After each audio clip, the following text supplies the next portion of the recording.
శుభం భూయాత్. శ్రీ గురుభ్యో నమః. కుంభరాశి వారికి ఫిబ్రవరి 1వ తారీఖు నుండి 15వ తారీఖు వరకు ఏ విధంగా ఉన్న విషయాన్ని మనం ఇప్పుడు విశేషంగా తెలుసుకోవడం ప్రయత్నం చేద్దాం. కుంభరాశిలో శనీశ్వరుడు, తృతీయంలో రాహువు, తృతీయంలో బృహస్పతి, అష్టమంలో చూస్తే కేతువు, అలాగే లాభస్థానంలో శుక్రుడు ప్లస్ కుజుడు, వ్యయంలో చూస్తే బుధాదిత్యుడు.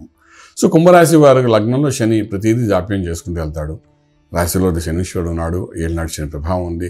అన్నిటికీ అప్పులు చేయడానికి రెడీ చేస్తాడు. ఇల్లు కొనుక్కోమంటాడు, అప్పు చేయమంటాడు. ఫ్యాక్టరీ పెట్టమంటాడు, అప్పు చేయమంటాడు. వ్యాపారం పెట్టమంటాడు, అప్పు వస్తుంది, చేసుకుంటారు. అన్ని రకాల అప్పులు చేస్తారు. నీకెందుకు నేను ఉన్నాగా తీరుస్తారు కదా అని కాన్ఫిడెంట్ లెవెల్ ఇస్తాడు. అప్పు అయితే చేయిస్తాడు. అప్పు అంతా అయిపోయిన తర్వాత స్ట్రెస్ కూడా ఇస్తాడు. కానీ ఈ 15 రోజుల్లో కూడా మీరు చేసే లోన్ ప్రాసెస్ లేవని అందులో సక్సెస్ఫుల్ అవ్వడం అవకాశం బాగానే కనిపిస్తుంది. ఇంకా శనీశ్వరుడు ఇది ప్రభావాలు ఇవన్నీ జరుగుతున్నాయి తప్ప ఇంక వేరే ఏం కాదు కాబట్టి భయపడక్కర్లేదు. ఆ రాశ్యాధిపతి కూడా శనీశ్వరే కాబట్టి వాడే చేసుకుంటాడు, వాడే తీర్చుకుంటాడు టైప్లో ఉంటుంది.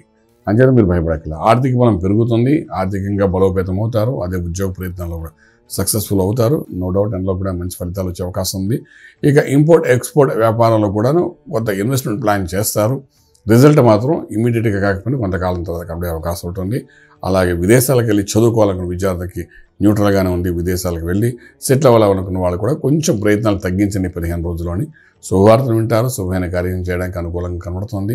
అలాగే మీరు తీసుకుంటే ఇల్లు వాహనం తీసుకోవడానికి కూడా అనుకూలమైన వాతావరణం కనబడుతుంది.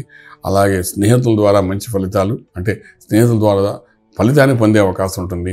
దూర ప్రయాణాల్లో కూడా మంచి ఫలితాలు కనబడతాయి. విదేశాల్లో ఉన్న వ్యక్తుల ద్వారా కొంతవరకు పాజిటివ్ ఎనర్జీ వచ్చి మీకు అనుకూలమైన వాతావరణం, మీకు అనుకూల సహాయ సహకారాలు జరిగే అవకాశం కూడా బాగానే కనబడుతున్నాయి. ఇటు వచ్చి ఆరోగ్య విషయానికి వచ్చినప్పుడు శనీశ్వరుడు ఆల్రెడీ ఏళ్ళనాడు శని ప్రభావం మీ మీద కనబడుతుంది. అదేవిధంగా ఏంటంటే కుజ శుక్రులు ఇద్దరు కలిసి 11వ ఇంట్లో ఉన్నారు. ఇందులో శుక్రుడు కుజ కలియడం వలన ఎముక సంబంధించిన ఒక దోషం కనబడుతుంది. అలాగే ఆరోగ్య విషయానికి వచ్చినప్పుడు మాత్రం ఏంటంటే ఆ ఎముక బలం తగ్గడానికి, ఎమునొప్పి అన్నది తగ్గడానికి, అలాగే కుటుంబపరంగా ముందు రాహు, వెనకనున్న రవి, ఈ రెండింటి ప్రభావం వల్ల మనం ఏ నిర్ణయం తీసుకున్నా ఎవరో ఒకరు దాని మీద డిస్టర్బ్ చేస్తూ మిమ్మల్ని మానసిక ఒత్తిడి తెస్తారు. కాబట్టి దాని నుండి కూడా బయటపడడానికి అభిషేకం అనేది చాలా ప్రాశస్యం వహిస్తుంది. శివుడికి అభిషేకం చేయడం ప్రయత్నించండి, ఆ తీర్థాన్ని తీసుకోవడం ప్రయత్నించండి. డెఫినెట్గా కొంత మానసిక ఒత్తిడిని బయటపడడానికి అవకాశం ఉంటుంది. రాజమార్గంలో రాజ్యం పొందగలుగుతారు. శుభం భూయాత్. పూర్తి వివరాలకు సంప్రదించండి శ్రీ వేదమాత గాయత్రి జ్యోతిష్యాలయం, Brahmasri మంతా Suryanarayana Sharma garu, Srinilayam, first floor, 101, Sai Vaibhav layout, Chitrapuri colony పక్కన, కాజాగూడ, హైదరాబాద్ 500008.